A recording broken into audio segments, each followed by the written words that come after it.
What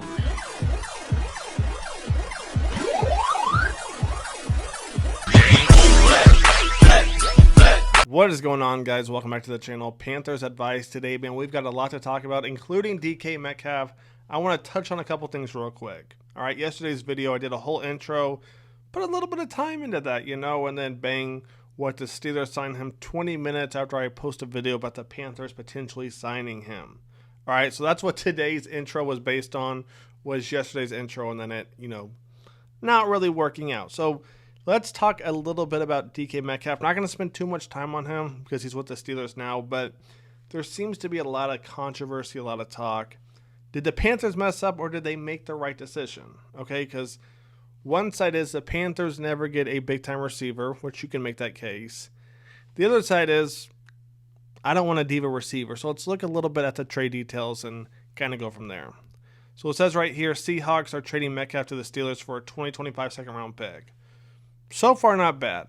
So the Steelers got Metcalf for a second-round pick, okay.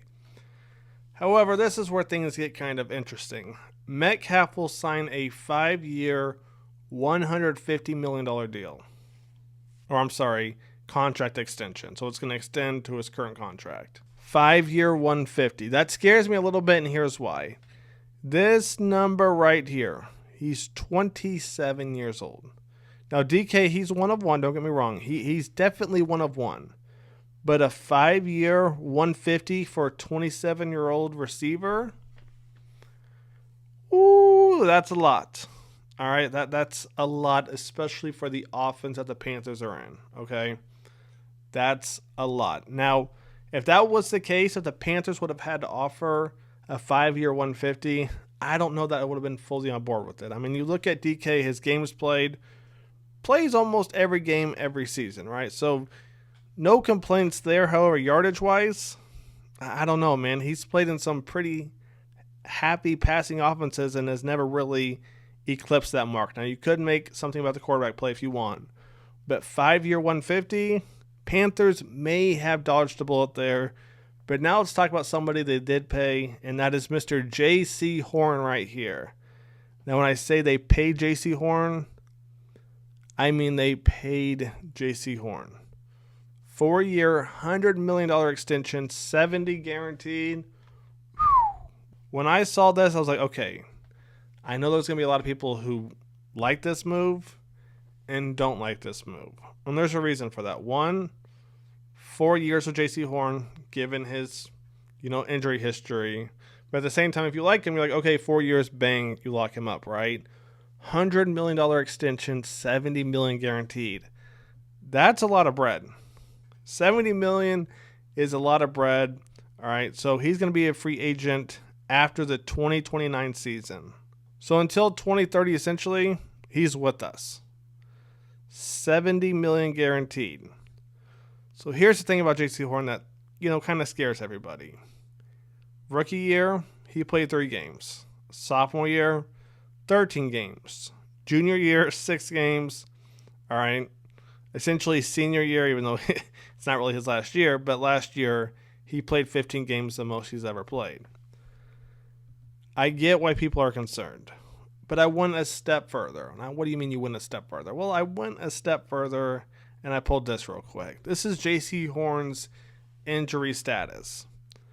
None of these scare me completely. Okay, let's move the camera real quick so you guys can see. Okay, so you got rookie year. Horn suffered 3 fractures in his right foot during Week 3's win over the Texans.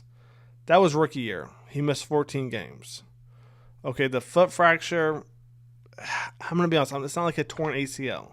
Maybe I'm wrong. If I'm wrong, let me know in the comments, but I don't think it's to that level. All right, sophomore year. Went down late in Week 5. He only missed 2 games. Okay, we can work with that. Like I said before, junior year, Horn suffered the injury while working on his own. He sat out OTAs and minicamp, so we're good there. But then you go to September 10th of 2023. Horn sustained a hamstring injury in Week 1 versus the Falcons. He was placed on IR. Horn returned to play in Week 13 after missing 10 games. So if you look at that first year and that third year, 2 completely different injuries. That's the thing to talk about, right? First year, you had your foot fracture. Third year, what? It was a thigh sprain, wasn't it? Let's double check that real quick. All right, hamstring injury. Those are pretty different if you ask me. I'm not a doctor, but those are pretty different. So it's not like we're repeatedly seeing a hamstring. Because if we were, that would be bad, especially as a DB. We're not seeing that. We're not repeatedly seeing foot fractures in the same foot. You know, knock on wood, wherever wood is, we haven't seen any terrible, terrible injuries, all right, where he's been out for the season because he tore something. So the reason I'm kind of okay with this deal is for a few reasons, all right? If they didn't get a deal done soon, Stingley and I think Sauce were going to reset the cornerback market, and it was going to be high. The second thing to think about is this right here. You know, kind of like I just got done talking about. Hamstring injury, foot fracture. Hamstring, foot fracture, 2 years apart, doesn't seem to be a repeated injury that we know of. Nothing torn so far. So to me, $100 million contract extension, 70 guaranteed. You lock up Jaycee Horn. All right, that means cornerback one. And you say cornerback one, but it's not really cornerback one because the way Avera runs his offense, he keeps his cornerbacks on one side of the field. So Jaycee Horn will always play on the left side. Mike Jack will always play on the right or vice versa, right? So, I mean, there's a cornerback one, but there's not really a cornerback one if you get where I'm going with that. Nonetheless, man, I'm just happy. Cornerback one, in technicality, his deal is done. Now let's talk about some good news real quick. Trayvon Moehrig, I think that's how you say his name. This is big because there was a lot of teams who wanted him, including the Baltimore Ravens. Now, here's what I like that the Panthers did, okay?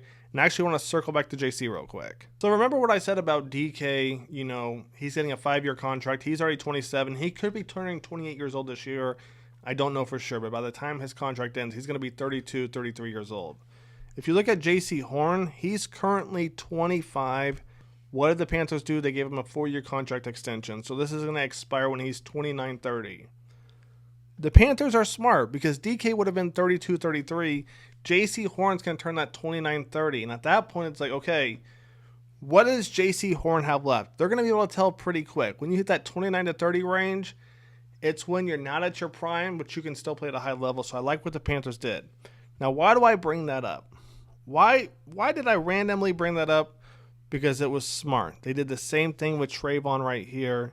Take a look at the contract details. Now, if you take a look right here, Trayvon, 25 years old. What did the Panthers do? They gave him a 3-year contract.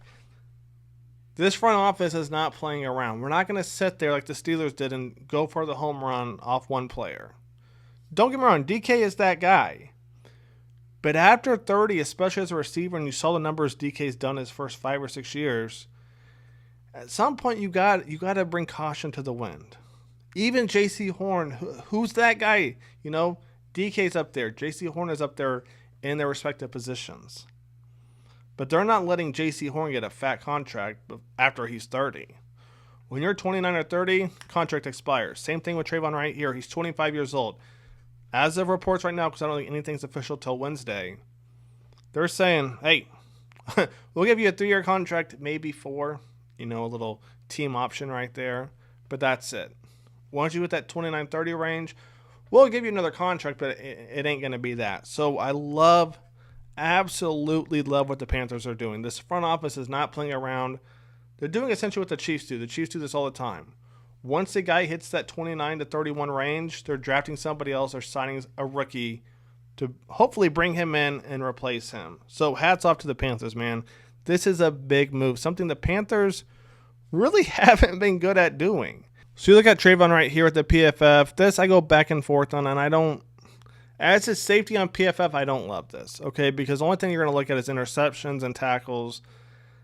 That's really it. And the reason I say that is they've got this thing down here called passer rating allowed. You know, like I said before, I don't hate PFF, but I don't love PFF, okay? Because as a safety, unless you're going to play man coverage as a safety, this whole passer rating allowed I don't like because you're supposed to keep everything in front of you, right? Do you want somebody who's going to take chances? You can as a strong safety, but I think Trayvon's going to play free safety. So this whole 105, whatever it is, passer rating allowed, I'm not going to put too much stock into that, okay? kind of the same thing they say about DBs when it's receivers, is that the reason they're playing DB is because they can't catch. The reason they're playing safety is because their footwork isn't as good as cornerbacks. Okay? That's not always true, but that's kind of the stigma around it. So you see passer rating allowed this in the third. Don't put too much stock into it, please. Please don't put too much stock into it, because it's not realistic. They're supposed to play over the top, not get beat over the top. Keep everything in front of you, especially the league we're playing in now where it's so pass heavy.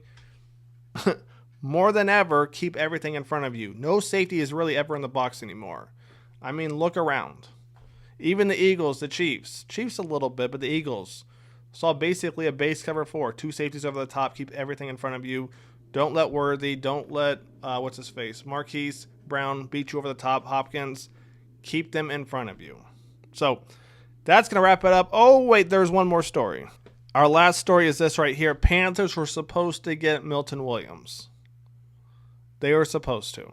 But what happened? The Patriots came out of nowhere and swooped this dude up. Dude's a dog. But the Patriots reportedly giving him $25 million a year for 4 years. I think it's like 26, 25 and some change. They're going to pay him 25, give or take, a year for 4 years. I don't think the Panthers had the cap to do that, to be honest with you. I think the Patriots had quite a bit of cap, if I'm not mistaken. Panthers were supposed to get him, and apparently the Patriots came in at the last minute. Not even the last minute, they just said, all right, actually, we want Milton. And they brought